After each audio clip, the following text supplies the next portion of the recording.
우리는 지난 시간에 여호수아 22장 말씀을 중심으로 형제를 사랑하십니까? 라는 제목의 설교를 들었습니다.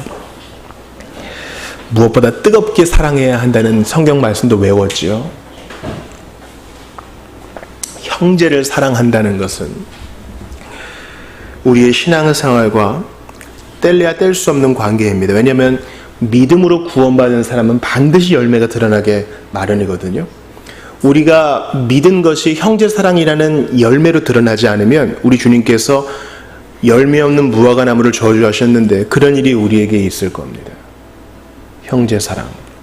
특별히 여호수아가 2와 2분의 1 지파를 신실하게 7년 동안 정복전쟁 수행한 그들을 돌려보내죠. 야곱처럼 7년을 수일처럼 여겼던 그들이 복을 받았습니다. 그러니까 우리도 말로만의 사랑이 아니라 기꺼이 자기를 비워내는 사랑을 해야 하는 것입니다. 초대교회, 우리 한국 초대교회에서는요, 전염병 때문에 무슨 장질 부사 때문에 말라리아나 이질 때문에 누가 죽으면 그거 누가 시체 처리하는 거 옮을까봐 잘 안 했죠. 그 일들을 교회의 전도회가 했습니다. 우리도 21세기를 살아가면서 그 빈틈을 우리가 잘 파악해서 사람들의 빈 마음을 사랑으로 채워주며 그리스도를 전해야 합니다. 그러나 그 사랑의 1차적인 대상은 먼저 형제와 자매입니다. 갈라디아서에서 말하는 것처럼 먼저 믿음의 가정을 잘 채워주어야 하는 것입니다. 우리 예수님은 우리를 형제라 부르기를 부끄러워하지 않으시고 오늘도 우리의 필요를 채우십니다. 그리고 형제를 사랑하는 자에게 복이 있다고 말씀하십니다. 2와 2분의 1 지파가 다시 자리로 돌아갈 때 여호수아가 마음껏 축복했습니다. 우리의 여호수아 되신 예수님은 우리가 형제를 사랑할 때 복의 복을 더하십니다. 오늘은 맥체인식 성경을 기표에 따라서 사사기 5장 말씀을 중심으로 드보라와 바락의 노래라는 제목으로 설교를 진행해 나가겠습니다. 사사기 5장은 사사기 4장과 이어집니다. 우리 지난주에 여호수아 22장을 봤죠. 여호수아가 이제 모세보다 조금 못 살았어요. 주님 앞에 갈 때까지 이스라엘 백성들은 하나님을 경외했습니다. 그리고 여호수아와 동역했던 장로들이 살아있을 동안에도 그들은 주님을 경외했습니다. 근데 이제 선배들이 죽어나가니까 전쟁을 모르는 세대들이 잘 배우지 못했는지 아니면 어떤 이유가 있었는지 하나님을 예배하지를 않아요. 그리고 유행 따라 저거 봐, 나도 저걸 한번 섬겨봐야지, 저 신도 섬겨봐야지, 이런 겁니다. 마치 오늘날 우리가 돈도 좋아하고 돈이라는 우상도 좋아하고 명예라는, 좋아요라는 우상도 좋아하고 나르시시즘이라는 우상도 좋아하고 그런 것처럼 그들은 여러 우상에 빠져 지냈습니다.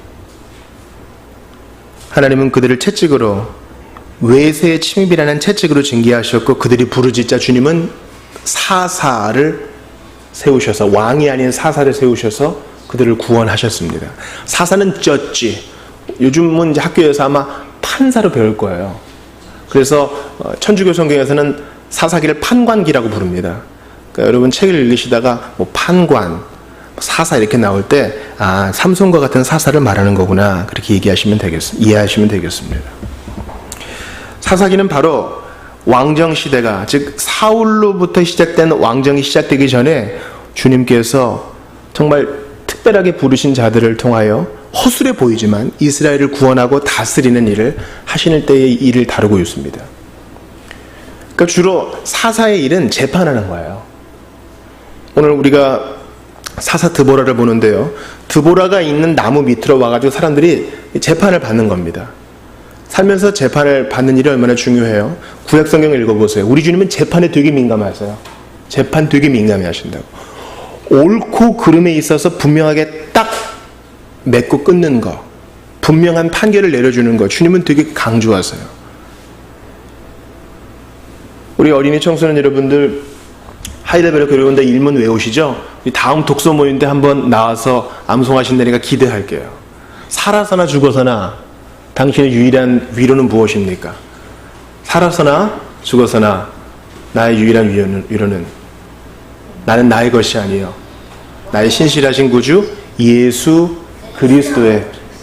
그리스도께서는 그의 보혈로 나의 모든 죄를 완전히 씻으시고 나를 마귀의 모든 권세에서 해방하셨습니다. 자, 우리를 구원하신 우리를 주님의 것이라고 만드실 때 우리의 죄를 용서하실 뿐만 아니라 또 뭐가 있어요? 마귀를 억누르시고 재판하시고 불못에 넣으셔서 우리를 해방시켜 주시는 면도 있어요. 구원은 이런 면이 있어요. 내가 너를 사랑한다. 당신은 사랑받기 위해 태어난 사람뿐만 아니라 우리를 해방하는 교회와 신자의 대적들을 심판하는 것도 구원에 포함되어 있어요. 우리 주님은 그래서 재판을 중요히 여기세요. 그래서 오늘 본문의 시스라가 심판을 받는 겁니다. 그래서 이스라엘에서는 재판이 상당히 중요한 거예요. 근데 이제 사사기의 패턴이 있습니다. 어려울 때는 주님을 의지하다가 배가 불러지면 다시 주님을 떠나고 이 무의미한 이 악순환 속에서 주님은 끝까지 이들을 버리지 않는 것입니다.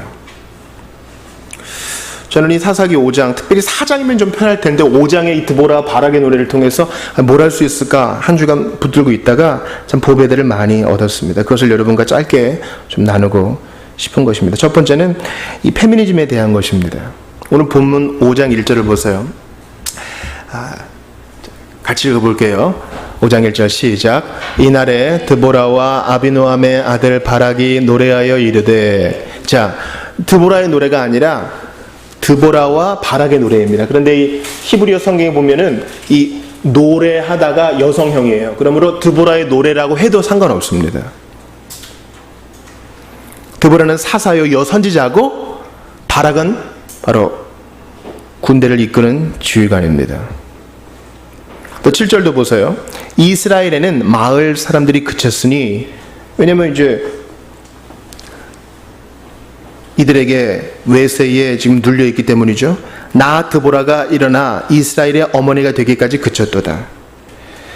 우리는 이스라엘에 드보라는 여자 사사가 있었다는 사실을 도저히 부인할 수가 없습니다.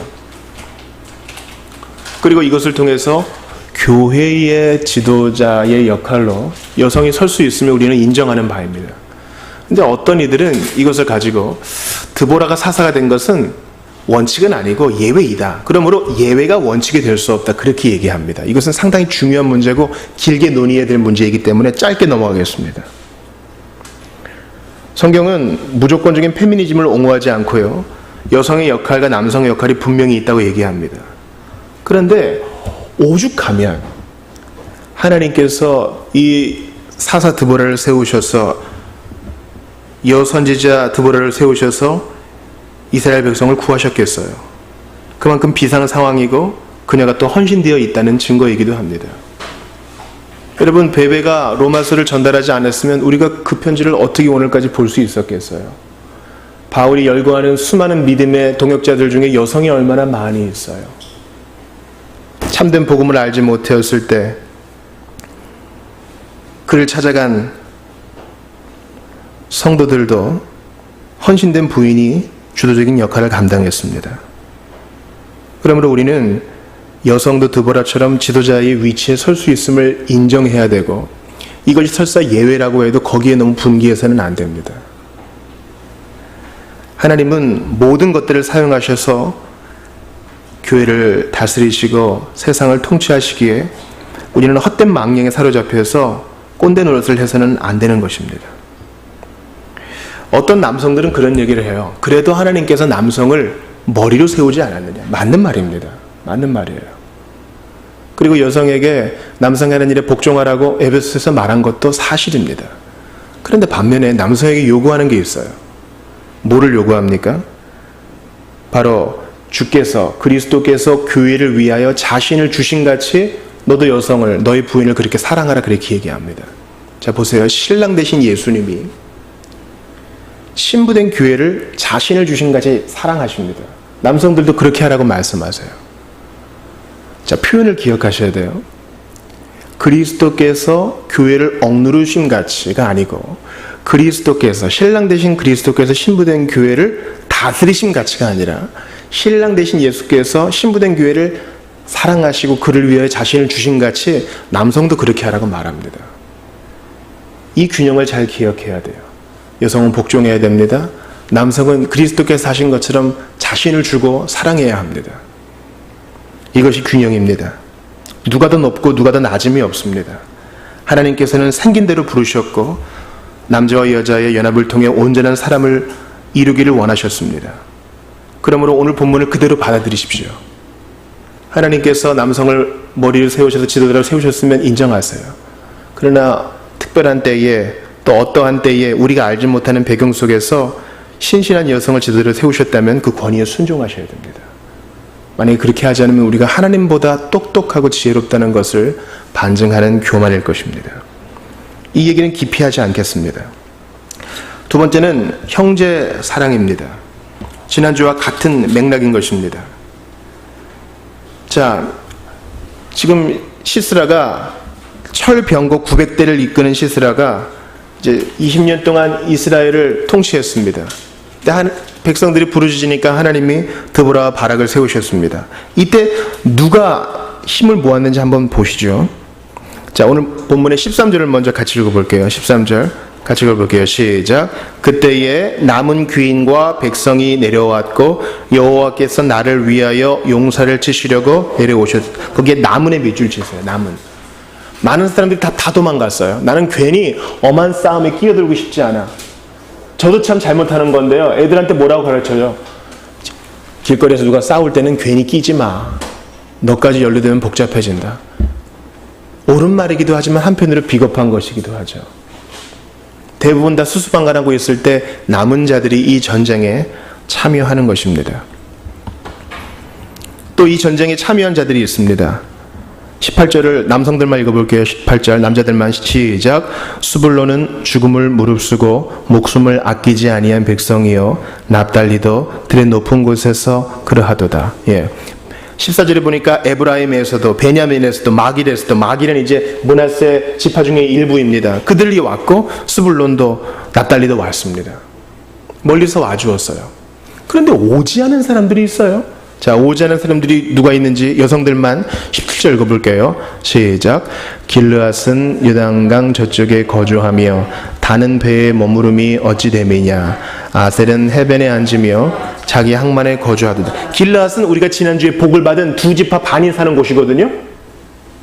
근데 이 사람들이 예전에는 잘 하다가 지금은 멀어. 양 돌봐야 돼, 소 돌봐야 돼. 멀어. 자기 동족은 지금 싸우는데, 억눌림 속에서 해방되려고 싸우는데 멀어. 핑계는 있어요. 바로 윗절을 보세요. 네가 양의 우리 가운데 앉아서 목자의 피리 보는 소리를 들으면 어찌 됨이냐. 르우벤 시내가에서 큰 결심이 있었도다. 다른 형제들은 기꺼이 희생하면서 이 싸움을 싸우고자 하는데 너희는 나름대로 다 핑계가 있구나. 해변에 앉는구나. 항만에 거주하는구나. 예수님께서 누가복음 14장에서 말씀하신 게 기억나지 않아요? 잔치를 벌려서 오세요 하는데 밭을 사가지고 좀 봐야 돼요. 저 장가 갔어요. 소를 샀는데 시험해 봐야 돼요. 다 핑계가 있어요. 여러분, 핑계 없는 사람은 없습니다. 핑계 없는 사람은 없어요. 금요일과 주일에 우리 교회에서 AA 모임이 있죠. 다들 저마다 술을 마실 수밖에 없었던 그 이야기를 합니다. 배경을 다 얘기해요. 우리 집에 가족력이 있어서 우리 할아버지도 우리 아버지도 우리 친척들도 다 술을 마시고 나도 어쩔 수 없이. 그러면 선생님들이 하는 말씀이 뭔지 아십니까? 그거 다 핑계예요. 저는 그분들이 그런 현실적인 조언에 참 감사를 드립니다. 나는 마시고 싶지 않은데 집안에 누군가 맨날 반주로 술을 마시고 나한테도 한 잔 권하는데 그걸 피할 수가 없어서 어쩔 수 없이. 그럼 선생님들이 말합니다. 단주하고 20년, 23년, 17년 차 되신 분들이 얘기합니다. 그거 다 핑계예요. 주님이 가인에게 말씀하시죠. 죄의 소욕은 늘 네 문 앞에 엎드려 있으면 너는 죄를 다스릴지니라 말씀하시죠. 그 말은 우리가 할 수 있기 때문에 말씀하시는 거예요. 하고 싶은 욕심은 오지. 그러나 문을 걸어 잠글 수는 있는 거예요. 그러므로 나는 어쩔 수 없었습니다. 누구를 미워하고 싶지 않았는데 어쩔 수 없이 그렇게 된 거예요. 핑계인 것입니다. 형제 사랑을 위해 오지 못한 것도 다 핑계입니다. 사연 없는 사람이 없기 때문이죠. 그래서 오지 않은 지파 아셀은요, 기드온 이후로 사라집니다. 기록이 없어요. 단지파는 이제 사사기에서 유명한 곳이에요. 미가 우상숭배의 피해자가 되죠. 므낫세와 갓도 외침을 받아가지고 그들의 이기심으로 가진 것들을 잃어버립니다. 그러므로 꼭 기억하세요. 이 진술을 기억하세요. 형제를 위한 싸움은 옵션, 선택이 아니라 필수인 것입니다. 지상에 있는 교회는 항상 전투하는 교회예요. 교회는 두 가지 종류가 있어요. 지상에 있는 전투하는 교회와 하늘 보좌에 있는 영광의 교회, 두 가지가 있어요. 우리가 육신을 벗고 주님 앞에서 교회로 모일 때에는 더 이상 죄로 인해서 시달림 받지 않는 영광스러운 교회가 될 것입니다. 그러나 이 땅에서는 전투하는 교회예요. 그걸 무시해 보세요. 100% 넘어지고 맙니다. 그리고 이런저런 핑계를 찾고 말 거예요. 하루에 눈을 떠보세요. 우리의 불구대천의 원수 3개가 있다 그랬죠. 우리 어린이 청소년들, 불구대천의 원수 3가지 뭐예요? 첫 번째 마귀요, 둘째 우리 육신이요, 죄로 물든, 세 번째는 세상이요. 그것과 싸우는 것을 멈추는 순간 우리는 타락하기 시작합니다. 빌립보서 2장 21절에서 바울은 디모데 말고 나를 돌본 사람이 없을 때 이렇게 말하면서 그들이 다 자기 일을 구하고 그리스도 예수의 일을 구하지 아니하되. 사연 없는 사람이 없어요. 다 자기 일을 구하는 것만 해도 하루 24시간이 부족하다니까요. 우리 지난 한 주를 돌아봐요. 우리 얼마나 바빴어요. 놀지 않았거든. 그런데도 할 일은 쭉 있어요. 행정을 하시는 분들, 행정은 끝없다. 집안일을 하시는 분들, 살림은 끝없다. 티는 안 나는데 계속 해야 돼. 계속 해야 돼요. 계속. 그러나 어느 순간 결단을 해야 돼요. 오늘 본문의 15절, 16절에 있는 것처럼 큰 결심을 해서 형제들을 위해서 애를 써야 됩니다. 일주일에 한 번은 형제를 찾아가야 됩니다. 특별히 우리 교회는 아직 장로가 없는 교회이기 때문에, 치장로가 없는 교회이기 때문에 등록성도 중심으로 더욱 열심히 서로를 돌봐야 돼요. 지금 병원에 2분이나 계시잖아요. 한 분은 퇴원하셨고. 이거는요, 우리에게 주시는 기회입니다. 제가 지난주에 순종의 해석학 말씀드렸죠? 난 누구를 사랑하고 싶지 않아요. 마음이 안 땡겨요. 그 사람은 원래 좀 미운 사람이에요. 주는 거 없이 미운 사람이에요. 어떻게 사랑해요? 그럴 때 요한복음 7장 말씀을 기억하라 그랬죠. 사람이 이 뜻을 행하고자 하면 이것이 하나님께로부터 왔는지 알게 될 것이다. 부족해도 하려고 하면 주님이 힘을 줘요. 하나님의 뜻이라면 말이죠. 하려고 하면 땡길 때 할게요. 그럼 절대 못해요. 우리 주님이 비유를 드셨습니다. 너 저희 가서 일 좀 하고 오너라. 첫 번째 형제는 뭐라 그래요? 알겠습니다 아버님 하고 안 갔어요. 근데 두 번째 형제는 싫어요 해놓고 이러면 안 되지 하고 갔어요. 누가 더 옳은 사람이라 그랬어요? 첫 번째 사람, 두 번째 사람? 간다 해놓고 안 간 사람이 주님이 기뻐한 사람이에요? 아니면 안 간다고 했다가 간 사람이 주님이 기뻐하는 사람이에요? 행동하는 사람이에요. 형제 사랑은 감정의 영역에 있지 않아요. 여러분 생각해 보세요. 인류가 시작된 이후에, 예수님 오신 이후에 거의 100년을 제외하고는 대부분 다 집안과 집안끼리의 결혼이었어요. 내가 평생을 살 사람이 누구인지도 얼굴을 보지 못한 채 결혼식 날 만나는 일들이 부지기수였다고. 제가 지금 연애 결혼을 부인하는 게 아닙니다. 그런데도 그분들은 헤어지지 않고 오래 잘 살았습니다. 왜 그래요? 사랑을 감정에 두지 않고 의지에 둔 거예요. 그래도 내가 살아야지. 행복하고자 하는 권리를 물으라는 말이 아닙니다. 그만큼 의지와 행동이 중요하다는 것입니다. 저는 예레미야 18장을 주중에 이 매체인신 성경 읽기표대로 읽으면서 충격을 받았습니다. 자, 보세요. 하나님의 주권과 선택에 있어서 주님은 사람의 행동을 인정하십니다. 들어보세요. 주님이 토기장이의 비유를 막 드시면서 토기장이가 마음에 안 들어. 이미 구운 토기는 재활용이 안 되죠. 그러면서 이런 말씀하세요. 내가 어느 민족이나 국가를 뽑거나 부수거나 멸하려 할 때에 주님이 그 민족을 멸망시키려고 작정했어요. 하나님의 작정은 변치 않아. 그래서 어설픈 칼빈주의자들은 어쨌든 돼버려. 저 사람들 유기된 사람들이야. 작정된 사람들이야. 주님이 버리시기로 결정한 사람들이야. 그런데 만일 내가 말한 그 민족이 그의 악에서 돌이키면 내가 그에게 내리기로 생각하였던 재앙에 대하여 뜻을 돌이키겠고, 그들의 행동이 중요한 거예요. 하나님의 숨겨진 뜻이 뭔지 모르지만 이러면 안 되겠구나. 니느웨처럼 뜻을 돌이키면 주님이 멸망시키고자 하는 뜻을 바꾸신다는 거예요. 그만큼 행동이 중요한 거예요. 형제를 사랑하고자 하는 마음이 안 땡겨도 그래도 내가 해야지 결단을 내릴 때 주님이 복을 줘요. 반면에 내가 어느 민족이나 국가를 건설하거나 심으려 할 때에 만일 그들이 나보기에 악한 것을 행하여 내 목소리를 청종하지 아니하면 내가 그에게 유익하게 하리라고 한 복에 대하여 뜻을 돌이키리라. 내가 얘네들에게 복을 줘야지. 한 민족이 있는데 그들이 그것을 막 잘못 사용해. 어차피 우리 복받을 사람이니까 한번 놀아보자. 이러면 주님이 거두어 가신다는 거예요. 이거 너무나 이해하기 쉬운 거 아닙니까? 하나님의 주권과 인간의 선택에 있어서 하나도 어김이 없이 그대로 이해되지 않아요? 그렇습니다. 주님은 우리가 하고자 하는 그 마음, 하고자 하는 그 의지, 우리의 결단에 복을 주시는 겁니다. 15절과 16절에 있는 그 큰 결심. 당시에 이스라엘 백성은 청동기 시대였어요. 이제 그 이후에 사울왕이 되었을 때에도 사울왕하고 그 왕자 요나단 외에는 철제 무기를 가진 사람이 없었어요. 시스라와 야비는 다 철제 무기, 철병거를 갖고 있고 얘들은 청동기, 술술 구부러지는 거. 무기나 있었겠어요? 오랫동안 무기를 안 써가지고 무기를 어떻게 쓸지는 모르고 농기구 정도나 가지고 있었겠죠. 오늘 본문의 8절을 보세요. 우리 자매들 읽어봅시다. 8절 시작. 무리가 새 신들을 택하였으므로 그때의 전쟁이 성문에 이르렀으나 이스라엘의 4만 명 중에 방패와 창에 보였던과 무기가 없었다는 거예요. 그러나 형제 사랑을 결심하고 하나님이 도와주신다는 사실을 믿고 나가면 하나님이 이 결단과 행동 위에 복을 내려주신다는 겁니다. 비록 오지 않은 백성들이 있다 할지라도 그래 괜찮아. 주님은 기드온의 300용사로도 승리를 거두셨으니 수가 문제가 아니다. 이것입니다. 그러므로 드보라의 결단, 바락의 용기, 주님은 그들에게 비를 내려주셔가지고 철병거들이 진창에 빠져서 꼼짝 못하게 하셨습니다. 주님은 이렇게 형제 사랑을 결단한 자들에게 복을 내려주신 것입니다.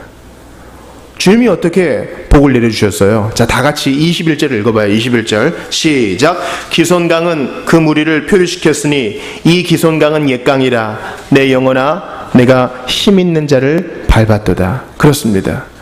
주님이 그들에게 비를 뿌려주셨습니다. 질퍽질퍽한 진창이 돼버렸어요. 철병거가 빠졌습니다. 주님이 어둠을 내려주셨어요. 큰 떨림을 허락하셨어요. 이스라엘 백성은 적은 수로 철병거 900승을 거니는 대군을 이길 수 있었던 겁니다. 형제 사랑은 이렇게 놀라운 일들을 이루어냅니다. 그러므로 사랑하기로 결단하십시오.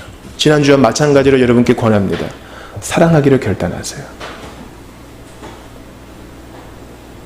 세 번째는 이 모든 사건은 바로 우리 주 예수 그리스도의 승리를 얘기하고 있다는 것입니다.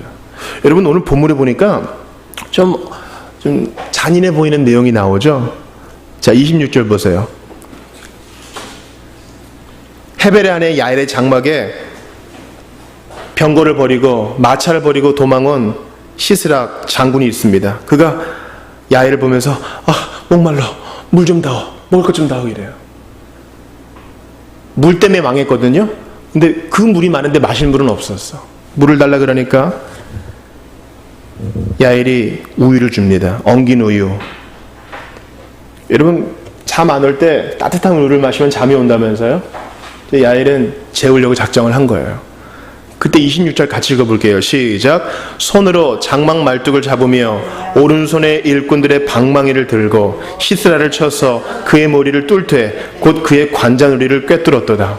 제가 요거 장면을 그린 거를 오늘 주보 일면으로 하다가 너무 잔인해서 안 하기를 잘했어요. 12세 관람 불가거든요. 여러분 이러한 전투씬들, 이러한 살인의 장면들은 신약의 렌즈로 잘 해석을 해야 합니다. 그럼 오늘도 우리 그렇게 해야겠다. 우리의 적군들에게, 우리와 지금 갈등 상황에 있는 나라들에게 이렇게 해야겠구나. 그렇게 해석해서는 안 되는 거예요. 신약의 렌즈는 보편적인 사랑과 평화를 기반하고 있습니다. 야엘은요, 여러분, 사장을 보면 알 수 있듯이 이스라엘 사람이 아니에요. 바세바의 원래 남편 우리아가 이스라엘 사람이 아니었듯, 라합이 본래 이스라엘 사람이 아니었듯, 모세의 장인이 이스라엘 사람이 아니었듯, 야엘도 그랬습니다. 그런데 오히려 더 나아요. 나 핑계 있어, 가지 못해, 바빠요. 그런 사람보다 100배 나은 거 아니에요? 자, 이 시스라를 재우고 몰래 들어갑니다. 깨면 끝장나는 거예요. 그런데 우유를 먹였어요. 하루 종일 두 발로 뛰어온 시스라는 깊이 잠이 들어요. 코를 드렁드렁 골랐을지도 몰라요. 근데 오른손에 방망이 들고 왼손에 말뚝을 들고 장막 치고 살았으니까 이건 잘했을 거 아니에요. 한 번에 관자놀이를 꿰뚫습니다. 저는 이 말씀을 보면서 창세기 3장이 기억났어요. 여인의 후손이 뱀 너의 머리를 밟을 것이다. 우리 주님은 연약한 자를 통해서 큰 일을 이루십니다. 아무도 기대하지 못했던 몰락한 다윗의 후손에 주님께서 복을 주셔서 거기서 메시아가 태어나게 하셨고, 아무도 기억하지 않는 가난한 자의 집안에서 태어난 한 아이를 통하여 온 인류를 구원할 구원자를 배출하셨습니다. 야엘, 누가 신경이나 썼습니까? 힘으로 따지면 사람들의 눈에 띄지도 않을 연약한 자였죠. 그러나 오지 않은 다른 지파들보다 100배 1000배 나아요. 드보라와 야엘의 노래예요. 주님은 이들을 높이십니다. 또한 저는 이 본문을 통해서 주님께서 주님을 거스르는 왕들을 어떻게 처단하시는지를 보았습니다. 오늘 본문의 19절입니다. 같이 읽어볼게요. 19절이요. 시작. 왕들이 와서 싸울 때에 가나안 왕들이 무깃도 물가 다안악에서 싸웠으나 은을 탈취하지 못하였도다. 시스라와 야빈, 그리고 이 은을 얻으려고 고용된 다른 왕들도 있었습니다. 근데 하나님이 물을 내리시고 비를 내리시고 그들 가운데 손을 대시고 그들을 가리셨기 때문에 이 무깃도 물가에서 큰 승리를 거둘 수 있게 되었습니다. 저는 요한계시록 16장 16절을 기억합니다. 새 영이 히브리어로 아마겟돈이라 하는 곳으로 왕들을 모으더라. 여러분, 무깃도와 아마겟돈의 이 소리 음절을 비슷한 걸 생각해 보세요. 원래는 이 아마겟돈이라는 말은 무깃도 산이라는 아람어에서 시작됐습니다. 그래서 하르 무깃도.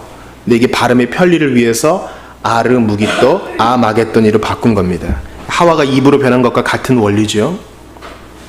바로 이 무깃도산에서 주님은 오늘 본문의 사사기 5장의 전투를 요한계시록 16장의 사건으로 확대 해석해 주십니다.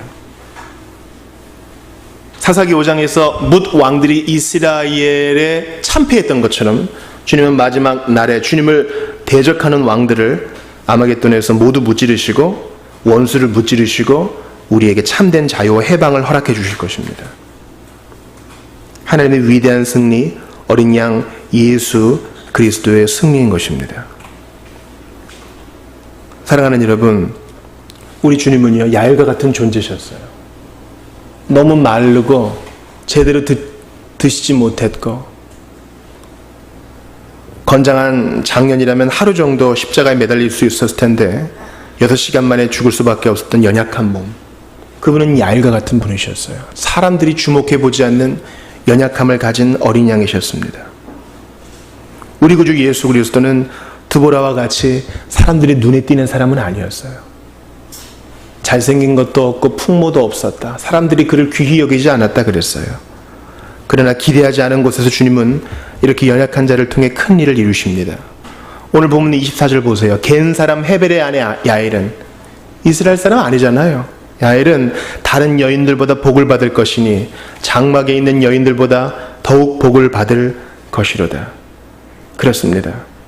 아무도 눈여겨보지 않았지만 주님은 이렇게 우리와 같은 연약한 자를 통해 주님의 일을 이루십니다. 그러므로 우리의 자리를 지키십시오. 연약한 자리에서 사람들에게 흠모받지 못하였지만 끝까지 순종하여 구속을 이루신 예수님의 뒤를 따라야 합니다. 형제를 사랑하십시오. 예수님이 말씀하십니다. 나와 함께 아니하는 자는 나를 반대하는 자요, 나와 함께 모으지 아니하는 자는 흩어버리는 자라 그랬습니다. 형제 사랑의 기회가 주어졌을 때 예수님과 함께 힘을 합쳐야 됩니다. 여러분, 오늘 본문에 제가 정말 눈을 번쩍 뜨게 하는 구절이 있었어요. 우리 주님께서 나를 도우지 않았다, 나를 돕지 않았다고 말씀하셔요. 오지 않은 자들은 나를 돕지 않은 자들이라고 얘기합니다. 어떻게 된 겁니까? 여호와를 돕는 것은 바로 형제를 돕는 것입니다. 여호와를 돕는 것과 형제를 돕는 것은 한 가지입니다. 그러므로 우리가 형제를 돕고 돌아볼 때에 바로 하나님을 돕고 하나님께 영광 돌린다는 사실입니다. 눈에 보이는 형제를 사랑하지 않고 눈에 보이지 않는 하나님을 사랑할 수는 없는 것입니다. 우리 예수님이 이 땅에 계실 때 눈에 보이는 창녀들과 세리들과 죄인들을 실제적으로 만지시고 위로하시고 안수하시고 그들과 함께 식사를 하셨습니다.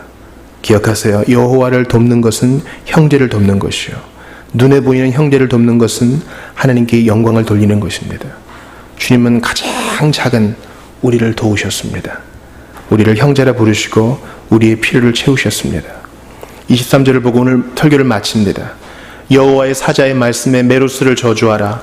너희가 거듭거듭 그 주민들을 저주할 것은 그들이 와서 여호와를 돕지 아니하며 여호와를 도와 용사를 짓지 아니함이니라.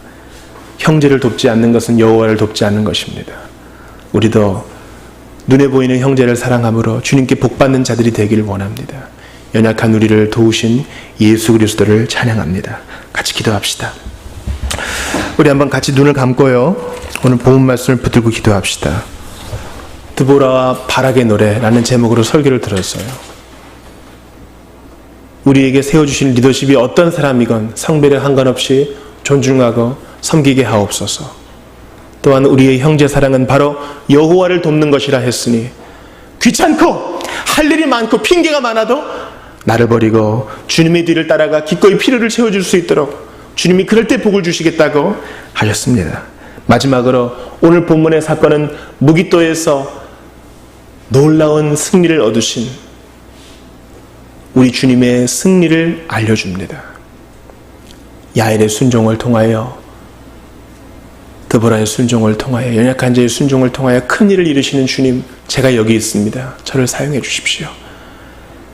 우리 본 말씀 붙들고 십자가에 달리사 구속의 일을 이루신 예수님께 우리의 마음을 토해 놓겠습니다. 같이 기도합시다. 하나님 아버지, 오늘 본 말씀을 통하여 도전을 받고 책망을 받습니다.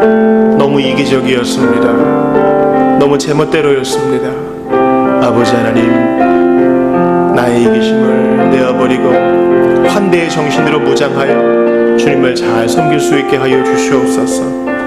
간절히 기도합니다.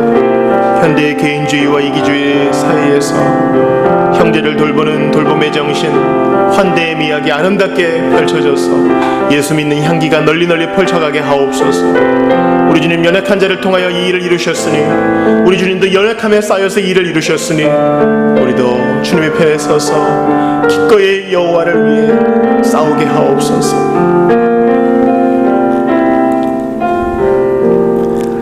하나님, 여성 사사 드보라, 여성 야엘을 통하여 큰 일을 이루신 주님을 찬양합니다. 누구도 눈여겨보지 않았던 작은 자를 통하여 큰 일을 이루신 주님, 그리고 아무도 눈여겨보지 않았던 작은 자가 되셨던 예수님, 그 주님이 큰 일을 이루신 것처럼 우리도 작고 연약하지만 주님 손에 들린 편안한 도구가 되고 싶습니다. 작고 연약한 저희가 있으니 저희를 사용하여 주시옵소서. 아버지 하나님, 형제 사랑은 바로 여호와를 돕는 것이라 했습니다. 눈에 보이는 형제를 사랑하지 않고 그를 위해 달려가지 않고 어떻게 주님 사랑한다고 말할 수 있겠습니까? 기도합니다.